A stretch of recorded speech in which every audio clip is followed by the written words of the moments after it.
Fala galera, beleza? Como é que vocês estão? Tudo bem?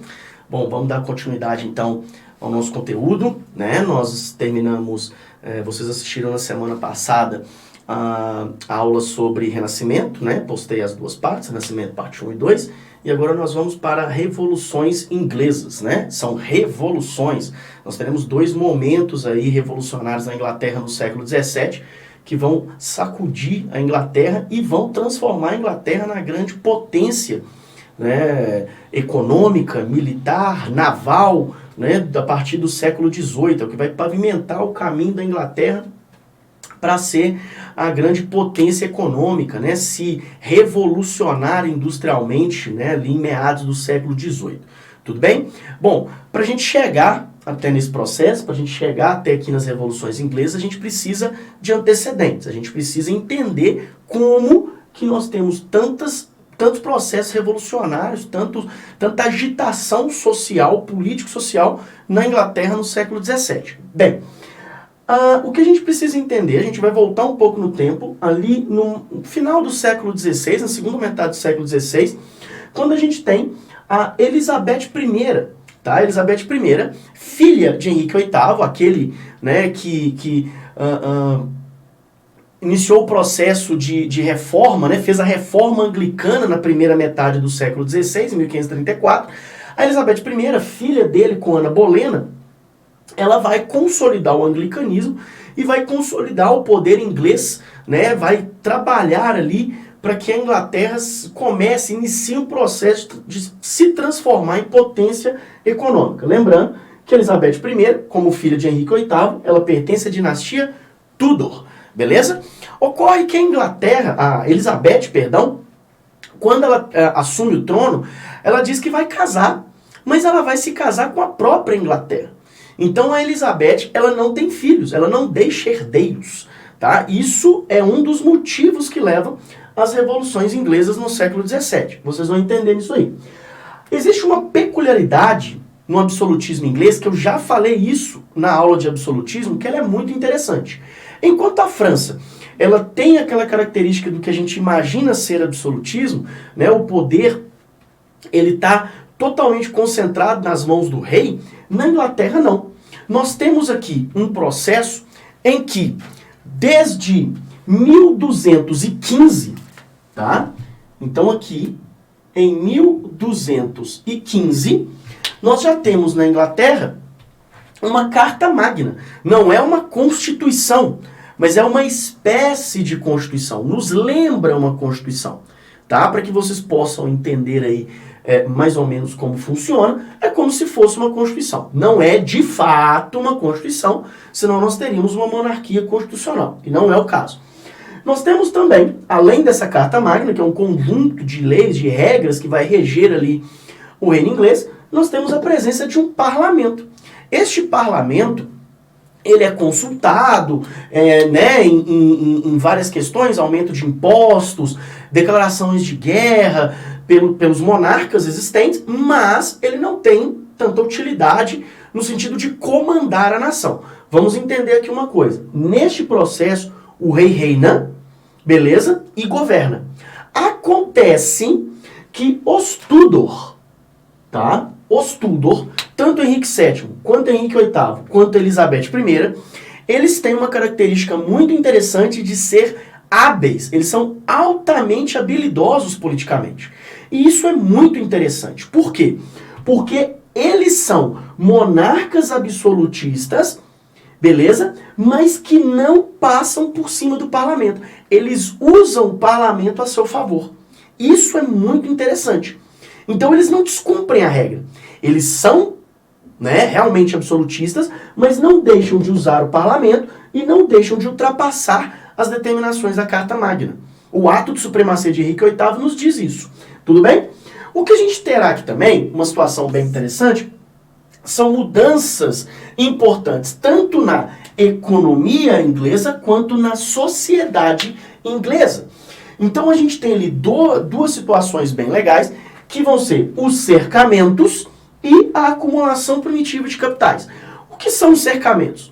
São terras comunais, né, do Estado inglês, que são utilizadas de maneira comum por camponeses, e elas passam a ser o quê? Elas passam a ser cercadas, por isso cercamentos. Então, essa propriedade comunal, ela passa a ser, então, o quê? Uma propriedade privada. Agora ela tem um dono.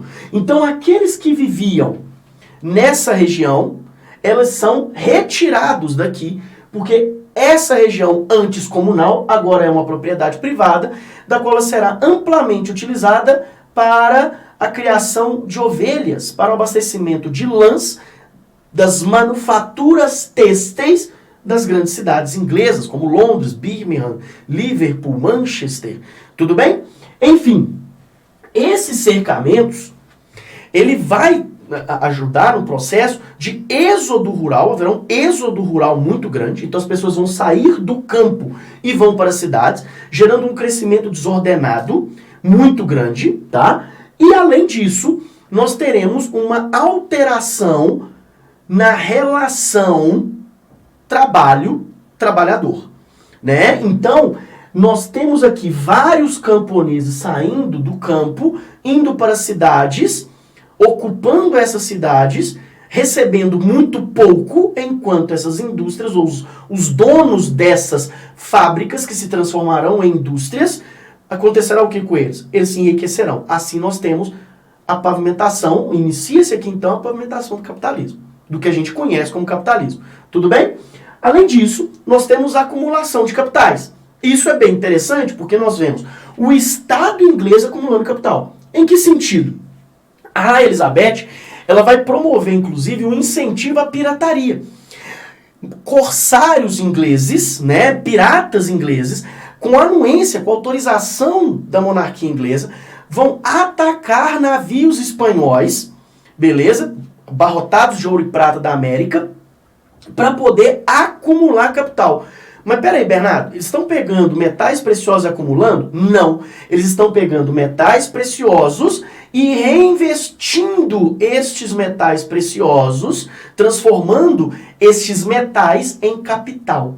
Então eles vão reinvestir esse tesouro, vamos dizer assim, esses tesouros em capital, em dinheiro, ampliando ainda mais, né, as manufaturas, fomento às manufaturas, para que haja ainda um enriquecimento ainda maior do Estado inglês como um todo.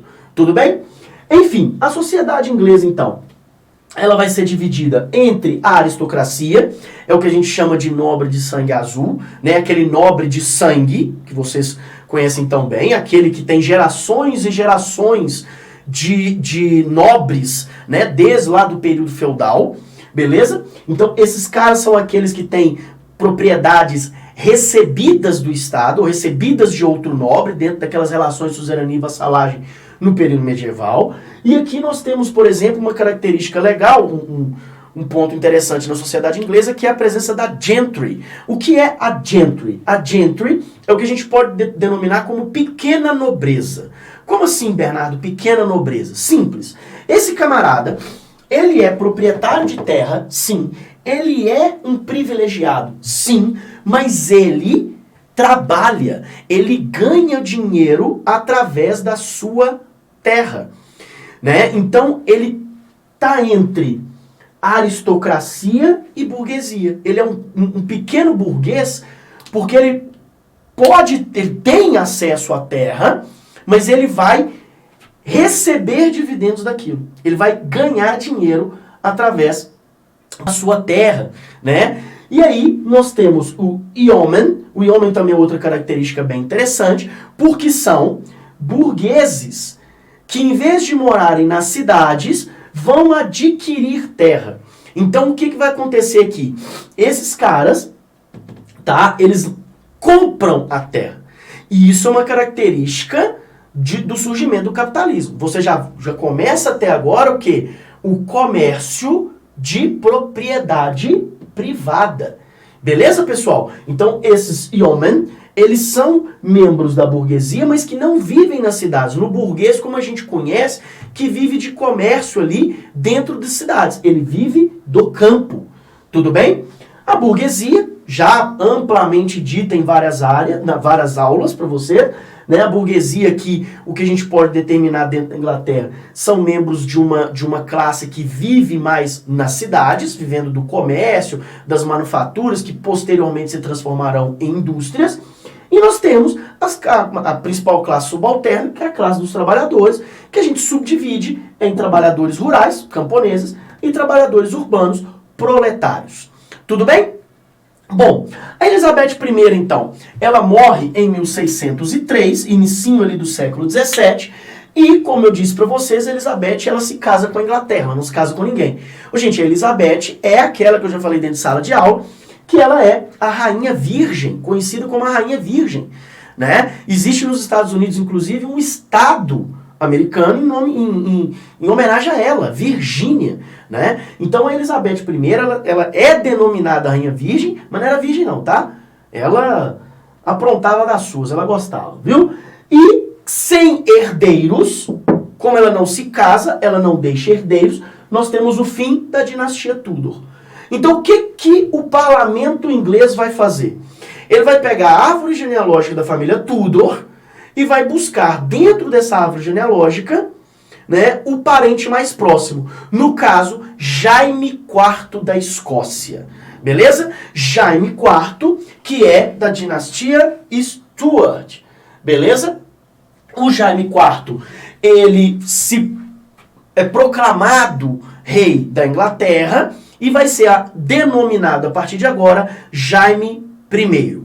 Beleza? Então nós temos início da dinastia Tudor em 1603. O que nós teremos aqui então, a partir da dinastia Stuart? Um processo extremamente conflituoso e complexo, tá? Nós temos uma dinastia da qual os monarcas Stuart são adeptos da teoria do direito divino, que é uma peculiaridade do absolutismo francês. Ok? Então eles são adeptos dessa teoria, da qual eles são monarcas, porque Deus quer que eles sejam autorizados por Deus, representando Deus aqui na Terra. Beleza? Então, por isso, eles não têm que dar satisfações para ninguém, a não ser Deus. O que temos, então, é uma série de conflitos com o parlamento, que não aceitará, né, esses monarcas adeptos dessa teoria, passando por cima de tudo e de todas as convenções sociais que existem desde 1215 na Inglaterra. Ok? Então, a partir deste momento, nós temos perseguições político-religiosas dentro da Inglaterra, principalmente a puritanos. Puritanos, aqueles que eu falei em Reforma Protestante, que são calvinistas ingleses, né, que querem purificar a Inglaterra através da purificação da igreja anglicana. Né? No caso, o que eles querem é tirar os elementos católicos existentes na igreja anglicana. Tudo bem? O que temos então, a partir destas perseguições, o início da colonização da América do Norte. Ali nós vamos falar isso muito a partir, na frente B do Hudson, ele já falou sobre isso, provavelmente dentro de sala, né, da colonização da América do Norte, né, e depois nós vamos falar, inclusive, próxima matéria, Revolução Americana, não a próxima, depois do Iluminismo, depois a Revolução Americana, da qual a gente vai falar sobre a independência das 13 colônias, tudo bem? Enfim, o que nós temos aqui são conflitos gigantescos entre parlamento e dinastia Stuart, que leva em 1629, tá? Em 1629, ao fechamento do parlamento. Beleza? Então o parlamento ele é fechado em 1629 e só será reaberto em 1640. Por que o fechamento? O fechamento ele vai se dar em 1629, não mais com o primeiro monarca, não mais com Jaime I. Já vai ser com Carlos I, tão ou mais absolutista do que o pai. Em 1625, Jaime morre, o filho assume e é tão ou mais absolutista do que o pai. Então os conflitos eles vão se intensificar, levando em 1629 ao fechamento do parlamento, que o parlamento vai apresentar ao Carlos o Petition of Rights, a petição de direitos, da qual há um processo, o que o parlamento quer, no caso, é limitar os poderes do rei. Carlos não aceita, fecha o parlamento. Beleza? Então, há este processo de intensificação desses conflitos que vai levar, em 1642, à Revolução Puritana. Tranquilos? Isso fica para a próxima aula, beleza? Porque eu vou fazer essa primeira parte aqui, daqui a pouco a gente volta para a segunda parte.